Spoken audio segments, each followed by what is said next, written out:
అందరికీ నమస్తే. మా వైఎస్ఆర్ జగనన్న కుటుంబానికి, మా వైఎస్ఆర్ కార్యకర్తలకి, గల్ఫ్ కంట్రీలో ఉన్న నా ఇంటి ఆడబిడ్డలకి, నా సోదరులకు అందరికీ పేరు పేరున సంక్రాంతి శుభాకాంక్షలు. మీరు ఎల్లప్పుడూ ఆయుష్ ఆరోగ్యాలతో మీ కుటుంబ సభ్యులతో ఎప్పుడు సంతోషంగా ఉండాలని ఆ భగవంతుని మనస్ఫూర్తిగా కోరుకుంటాను.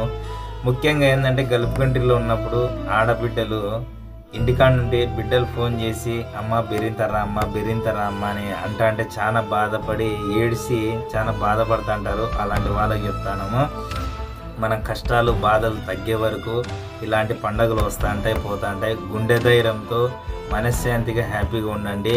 మన సోదరులు కానీ తల్లిదండ్రులు లేకపోయినా తండ్రి లేకపోయినా చాలా బిడ్డలు బాధపడడం జరుగుతుంది.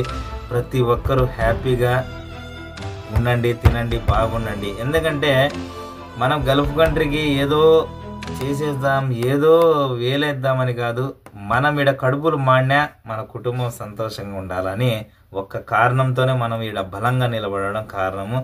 గల్ఫ్ కంట్రీకి వచ్చేకి ఏం పెద్ద ఫ్యాషన్ అని అనుకుంటారు, ఇది ఫ్యాషన్ కాదు.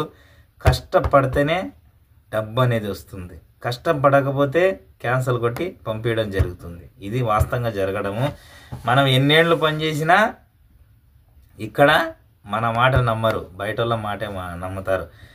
All the best. ప్రతి ఒక్కరికి సంక్రాంతి శుభాకాంక్షలు. అందరూ హ్యాపీగా సంతోషంగా ఉండండి. నేను మీ భాస్కర్ రెడ్డిని.